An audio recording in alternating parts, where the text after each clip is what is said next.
Hai sahabat pecinta catur, jumpa lagi dengan channel Dr. Skak. Di video ini saya akan menampilkan permainan Stockfish pegang buah hitam melawan Magnus Carlsen pegang buah putih. Di video ini kita belajar bagaimana strategi menang Stockfish yang sengaja main di luar teori ideal permainan dengan cara melangkahkan menteri dan raja untuk tukar posisi.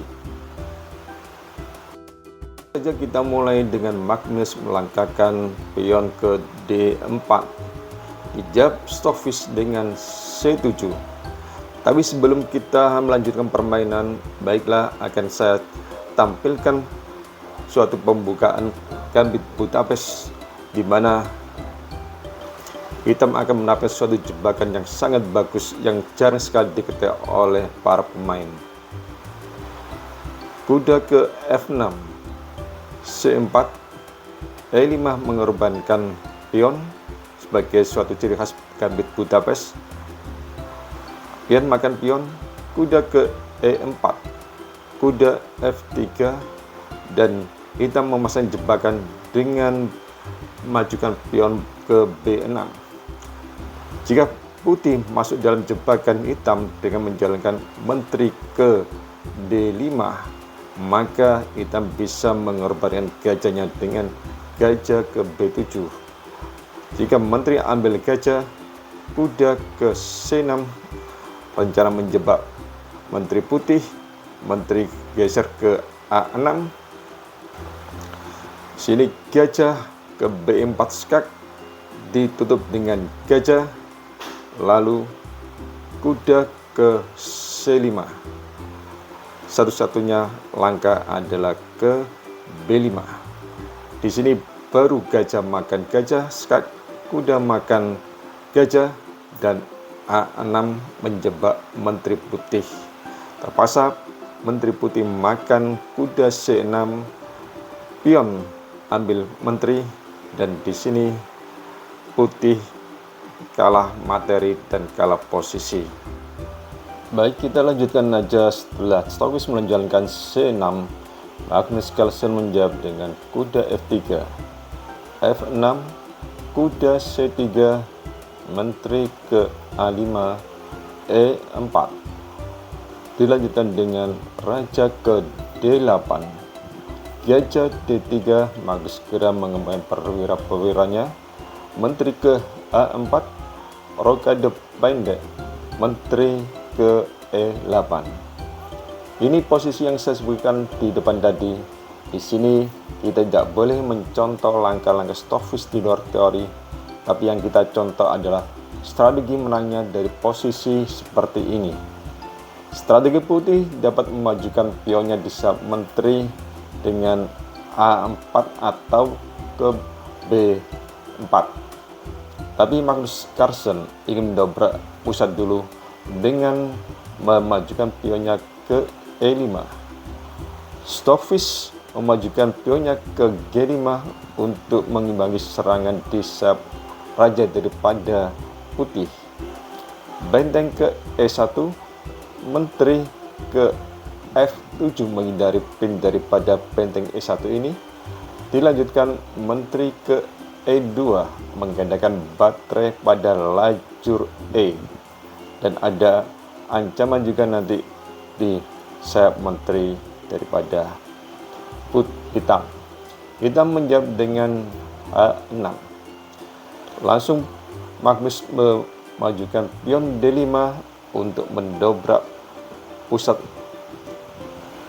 Ambil pion E, ambil pion F, kuda ambil pion F, lalu kuda E5 mengancam menteri geser ke G7.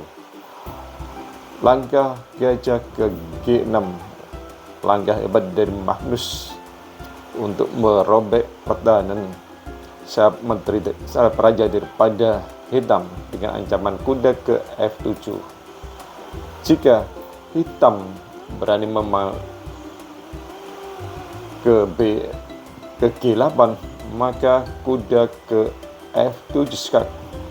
Ada dua opsi yang jelas. Kalau raja ke E8, maka ancamannya adalah kuda ke B5 dengan ancaman ke D6 dan skakmat. Maka yang lebih bagus adalah raja ke E7, meskipun hasilnya juga jelek juga bagi hitam, karena kuda ke B5 skak, raja ke B6, gajah ke E3 skak, raja ke A6, dan kuda C7 skak double kuda dan menteri. Otomatis hitam menjalankan raja ke A5 dan dijawab dengan menteri ke B5 skakmat. Jadi kembali ke posisi, Stockfish menjalankan kuda F6 merelakan benteng 8 untuk dikerbu oleh Magnus. Otomatis Magnus menjalankan kuda F7 skak, raja ke C7, kuda makan benteng, menteri makan kuda. Lalu menteri ke D3 dan menteri ke G7. Lalu Magnus menyerang dengan F4 untuk mengaktifkan gajah G1 ini agar bisa menguasai F4 ke C7. Di sini Stockfish mengamankan rajanya dari kuda B5 dengan A6. Pion ambil pion, pion makan pion, gajah makan pion G5. Di sini struktur hitam lemah dan dia memperbaikinya dengan menjalankan E6 untuk memperkuat pion D5, sekaligus juga mengaktifkan gajah F8 hitam. Terlihat putih memiliki keuntungan yang besar, tapi kita lanjutkan aja. Magnus dengan gajah ke F4 skak, ditutup D6, kuda ke E2,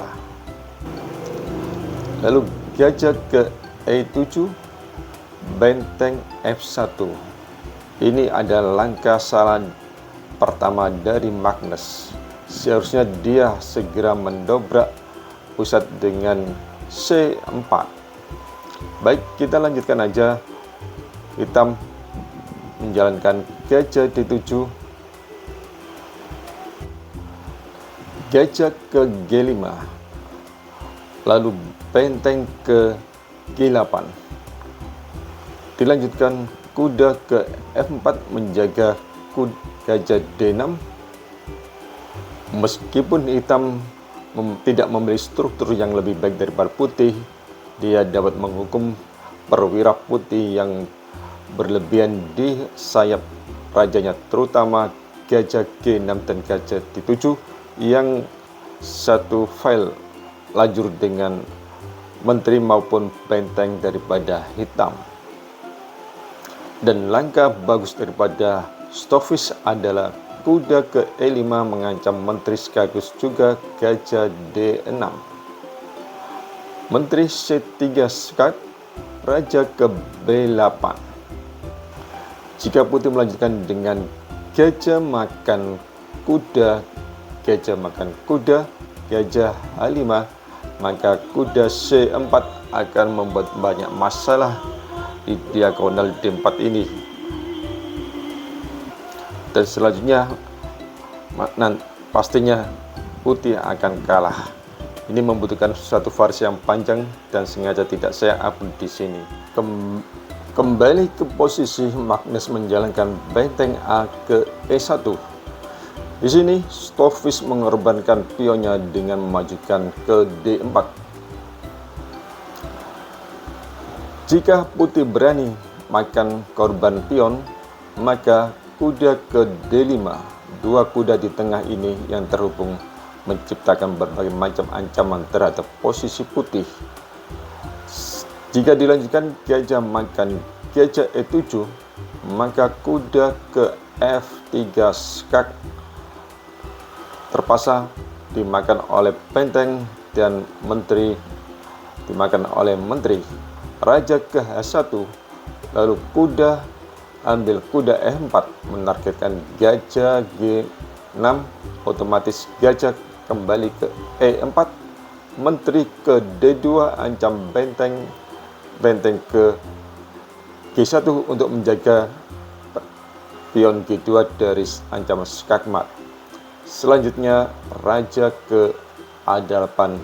Di sini posisi putih sangat terbatas dan dia tidak punya menteri. Sekaligus juga posisinya juga akan kalah. Kembali ke posisi, Magnus melanjutkan dengan menteri ke B4. Stovis mainkan gajah G6. Gajah ambil kuda F6. Menteri ambil gajah F6, menargetkan kuda F4. Di sini Magnus melanjutkan dengan langkah yang sangat bagus, yaitu dengan kuda makan pion E6. Otomatis menteri tidak bisa makan karena ada benteng di E1. Akhirnya menteri mundur ke H8. Di sini hitam secara bertahap mendapatkan keuntungan karena hitam meningkatkan posisinya untuk menyerang. Dan kita ikuti langkah demi langkah daripada Stovis yang di luar imajinasi karena jauh dari pemikiran manusia. Magnus melanjutkan dengan benteng ke F7, suatu langkah yang sangat normal karena secara teori benteng harus menguasai di baris terakhir, baris ke-7 maupun ke-8 daripada lawan. Tetapi di sini adalah langkah blunder yang dimainkan oleh Magnus. Apa yang dijalankan oleh Magnus, oleh Stovis?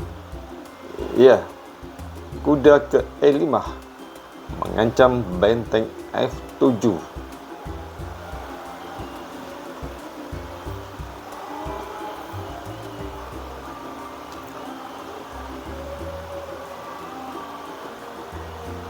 Jelas di sini tidak mungkin gajah ke F2 karena gajah makan kuda. Bagaimana jika benteng ke F1?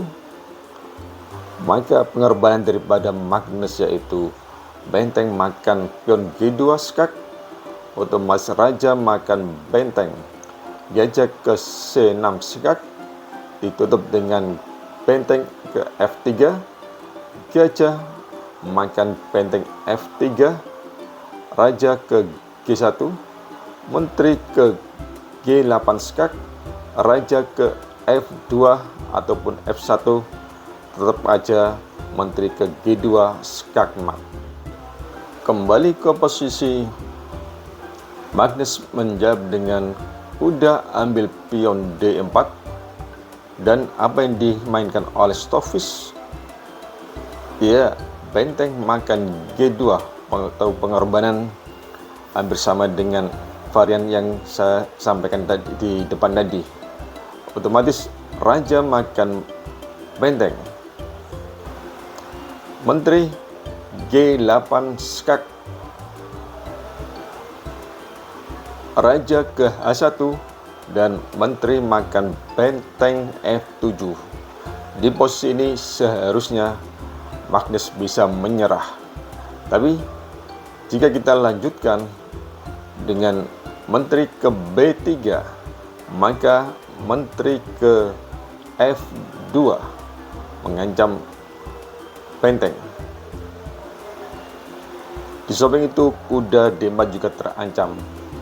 Magnus melanjutkan jika ke menteri G1 skak, G8 skak, maka gajah bisa menutup.